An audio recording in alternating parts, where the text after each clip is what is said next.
कहानी की दुकान चैनल में आपका स्वागत है।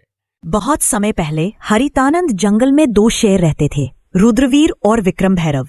यह बस नाम के सगे थे। खून का रिश्ता था, लेकिन दिलों में जंग छिड़ी थी।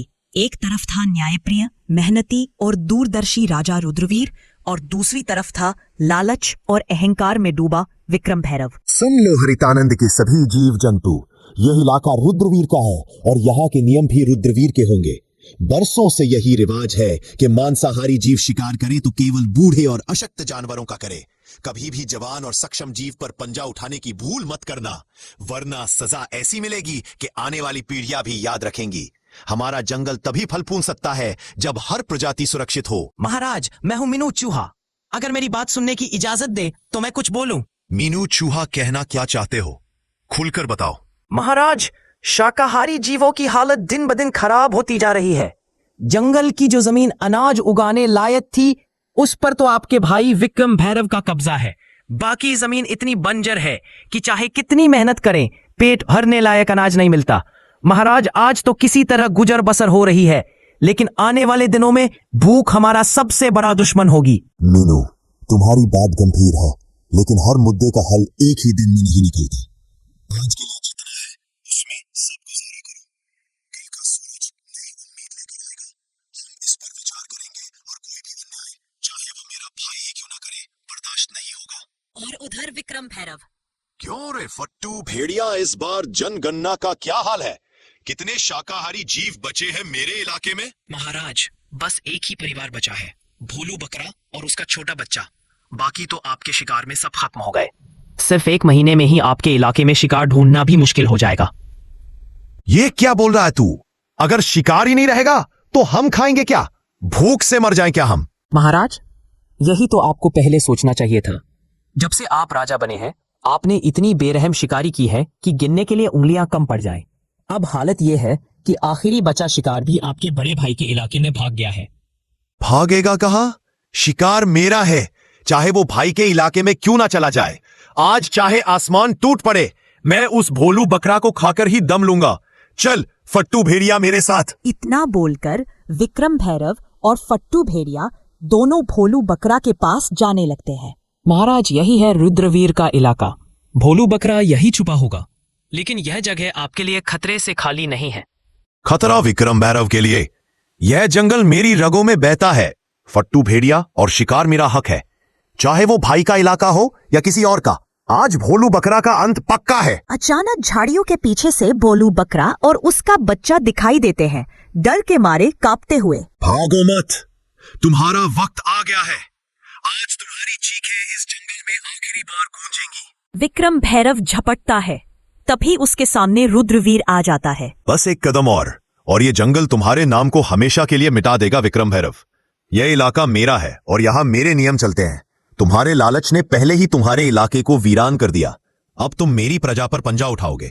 जब तक रुद्रवीर जिंदा है, कोई भी मासूम इस जंगल में डर के साये में नहीं जिएगा। तू मुझे रोक सकेगा? तू सिर्फ अपनी प्रजा का राजा है। मैं इस पूरे जंगल का शेर हूं। मेरा शिकार मुझसे छीनने की हिम्मत कैसे हुई तुझमें? हिम्मत नहीं, फर्ज कहो इसे। राजा वो नहीं जो ताकतवर हो, राजा वो है जो कमजोर को भी उतना ही जीने का हक दे जितना खुद जीता है। अगर तुझे भूख लगी है तो मैं तुझे शिकार दूंगा, लेकिन इस भोलू बकरा का एक बाल भी बांका नहीं होने दूंगा। ठीक है भाई, आज तेरे इलाके का कानून मान लेता हूं, लेकिन याद रख, जंगल के हर कोने में तू नहीं होगा, और जब मैं अकेला शिकार देखूंगा, कोई नहीं आएगा उसे बचाने। विक्रम भैरव मुड़कर चला जाता है। रुद्रवीर भोलू बकरे को और उसके बच्चे को अपनी सुरक्षा में लेकर जंगल के अंदर ले जाता है। रात का समय, विक्रम भैरव का अड्डा। आधा चांद आसमान में है, चारों ओर अंधेरा और ठंडी हवा। विक्रम भैरव गुफा के पास बैठा है, उसकी आंखों में लाल चमक। फट्टू भेड़िया पास में खड़ा है, डर और उत्सुकता के बीच। फट्टू भेड़िया, आज की हार मैं भूला नहीं। शेर खान ने सबके सामने मेरी इज्जत मिट्टी ने मिला दी, लेकिन जंगल में ताकतवर वही नहीं होता जो सीधे पंजा मार दे। ताकतवर वो होता है जो दुश्मन के किले को अंदर से गिरा दे। महाराज, आपका क्या मतलब है? मतलब ये कि अब हम रुद्रवीर के इलाके में ऐसे बीज बोएंगे जो उसकी प्रजा को उसी के खिलाफ कर दें। हम पहले उसके जंगल में अराजकता फैलाएंगे, अनाज चुराएंगे, पानी के स्रोत गंदे करेंगे ताकि उसकी प्रजा भूखी और प्यासी हो जाए। फिर जब लोग उसके फैसलों से नाराज होंगे तो मैं आऊंगा उनके लिए मुक्तिदाता बनकर। इतना बोलकर विक्रम भैरव और फट्टू भेड़िया दोनों रात में रुद्रवीर के इलाके में चले जाते हैं और वहां जाकर तालाब में सड़ा हुआ मांस फेंक देते हैं और गुफा से अनाज को चुरा लेते हैं और फिर अपने जंगल वापस आ जाते हैं। तभी अगली सुबह महाराज, आज सुबह जब मैं सीमा की गश्त पर निकला तो मैंने कई जगह पैरों के निशान देखे। वह हमारे इलाके के नहीं है। ऐसा लगता है कि कोई रात के अंधेरे में आया, चोरी की और फिर वापस चला गया।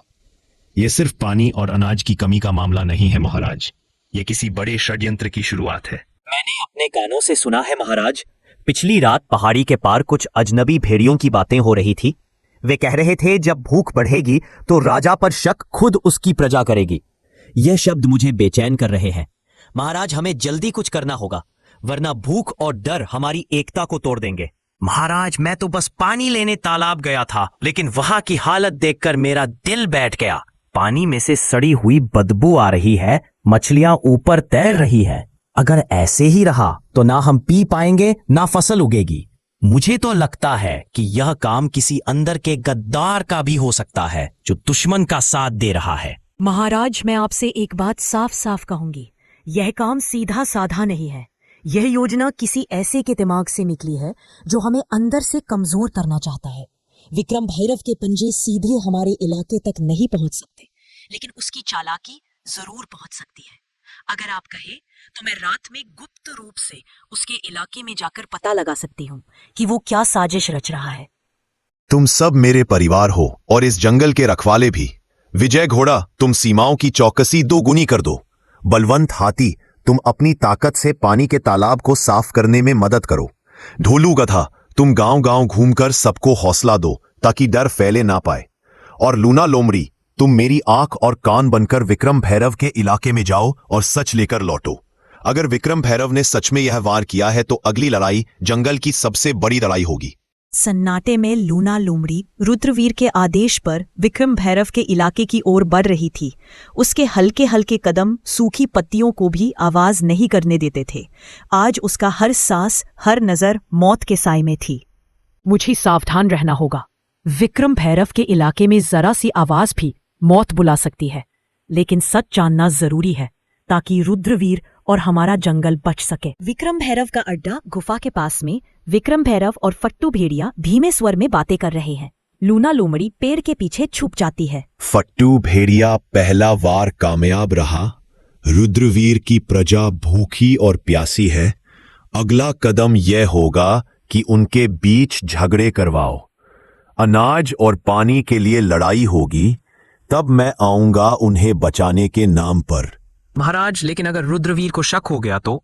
शक से क्या होगा?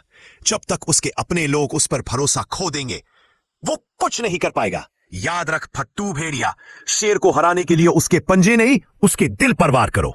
लूना लोमड़ी यह सुनकर हैरान रह जाती है। उसके कान खड़े हो जाते हैं, लेकिन तभी पास में एक सूखी टहनी टूट जाती है और हल्की सी आवाज गूंजती है। महाराज, कुछ आवाज आई। कौन है वहां? लूना लोमड़ी तेजी से झाड़ियों में से निकलकर अंधेरे में गायब हो जाती है। विक्रम भैरव और भेड़िया उसका पीछा करने की कोशिश करते हैं, लेकिन वो लोमड़ी की फुर्ती से बच निकलती है। और अगली सुबह, महाराज, मैंने सब सुन लिया है। विक्रम भैरव हमारी प्रजा को आपसे अलग करना चाहता है। वो भूख, प्यास और झगड़े फैलाकर आपको कमजोर बनाना चाहता है और फिर खुद राजा बनना चाहता है। तो अब समय आ गया है विक्रम भैरव की चाल का जवाब उसी की चाल से देने का। हम उसकी सोच से तेज चलेंगे और जंगल को बचाने के लिए हर कीमत चुकाएंगे। लूना लोमड़ी की खबर ने पूरे दरबार में आग लगा दी। अब शेर खान के सामने सिर्फ एक रास्ता था, एक ऐसी योजना बनाना जिसमें रुद्रवीर की चाल नाकाम हो और जंगल की एकता वापस लौट आए। सुनो मेरे साथियों, आज हम सिर्फ अपनी हुकूमत नहीं बल्कि पूरे जंगल का भविष्य बचाने जा रहे हैं। विक्रम भैरव ने सोचा कि वो भूख और डर फैलाकर हमें तोड़ देगा, लेकिन वह भूल गया कि एकजुट जंगल को कोई नहीं तोड़ सकता। विजय घोड़ा, तुम्हारी रफ्तार पूरे जंगल में सबसे तेज है। तुम सीमा पार विक्रम भैरव के इलाके के चारों ओर गश्त करोगे और अगर उसकी कोई टुकड़ी हमारी तरफ बढ़े तो तुरंत खबर लाओगे। महाराज, जब तक मेरे पैर में जान है कोई दुश्मन इस तरफ नहीं आ पाएगा। बलवंत हाथी, तुम्हारी ताकत हमारी ढाल होगी। तुम अनाज के भंडार के पास रहोगे ताकि विक्रम भैरव का कोई आदमी चोरी ना कर सके। महाराज, मेरी मौजूदगी में अनाज का एक दाना भी इधर उधर नहीं होगा। ढोलू गधा लोग तुम्हें कम आंकते हैं, लेकिन तुम्हारी याददाश्त और सहन शक्ति सबसे बड़ी ताकत है। तुम जंगल के हर घर जाओगे और सबको समझाओगे कि विक्रम भैरव की अफवाहों पर भरोसा ना करे। महाराज, जब तक मेरी आवाज पहुंचेगी कोई भी अपने राजा पर भरोसा खोएगा नहीं। मीनू चूहा, तुम्हारा कद छोटा है लेकिन काम बड़ा। तुम विक्रम भैरव के अड्डे के अंदर घुसकर उसकी खाने पीने की चीजें कुतर दोगे ताकि उसकी टोली कमजोर हो जाए। समझ जाइए महाराज, अब विक्रम भैरव को दांत दिखाने से पहले दांत साफ करने पड़ेंगे। और लूना लोमड़ी, तुम्हारा काम सबसे मुश्किल है। तुम विक्रम भैरव के बीच फूट डालोगी। फट्टू भेड़िए को यकीन दिलाओ कि विक्रम भैरव उसे धोखा देने वाला है, और जब उनके बीच लड़ाई होगी हम वार करेंगे। महाराज, विक्रम भैरव को नहीं पता कि खेल अभी शुरू हुआ है। योजना बन चुकी थी। अब ये सिर्फ ताकत की लड़ाई नहीं थी, ये थी दिमाग, हिम्मत और एकता की परीक्षा। जंगल की सांसें तेज हो चुकी थी क्योंकि विक्रम भैरव को खबर तक नहीं थी कि रुद्रवीर ने मोर्चा संभाल लिया है। फट्टू भेड़िए, आज भोलू बकरा मेरे पंजे से नहीं बच पाएगा। जो भी सामने आए उसे रौंद देना। महाराज, रास्ता साफ है लेकिन लगता है कोई हमें देख रहा है।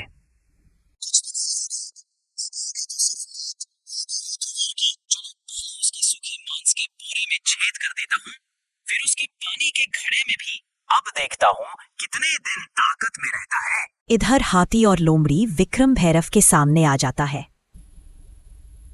रास्ता बंद है। अगर एक कदम भी आगे बढ़ाया तो सीधा आसमान में उछाल दूंगा। मेरे रास्ते से हट जा हाथी, वरना तेरे कान फाड़ दूंगा। कोशिश करके देख ले। हाँ हाँ फट्टू भेड़िए, सुना है विक्रम भैरव तुम्हारे हिस्से का शिकार खुद खाने वाला है। तुम उसके लिए सिर्फ नौकर हो। क्या वो मुझे धोखा देगा? सोच ले, अभी भोलू बकरा तेरे पंजे में आ सकता है, वरना विक्रम भैरव सब खा जाएगा। महाराज, विक्रम भैरव जंगल में प्रवेश कर चुका है। जल्दी चलिए महाराज।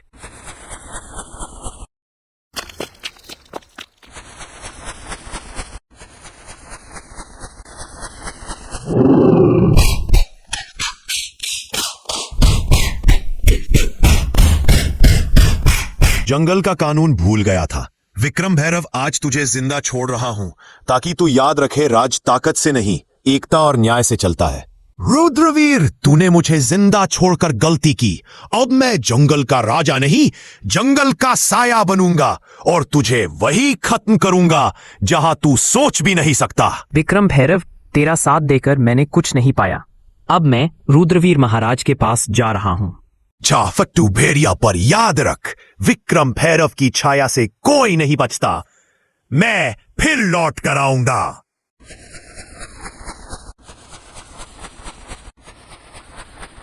इस जंगल में कोई भी राजा नहीं है। राजा सिर्फ न्याय है, और न्याय कहता है जो प्रकृति से विश्वासघात करे उसकी जगह यहां नहीं। तो दोस्तों, इस तरह रुद्रवीर विक्रम भैरव को एक और जिंदगी जीने का मौका देता है और फिर हरितानंद जंगल फिर से शांत हो गया। लूना लोमड़ी, विजय घोड़ा और बलवंत हाथी सब अपने अपने काम में लग गए।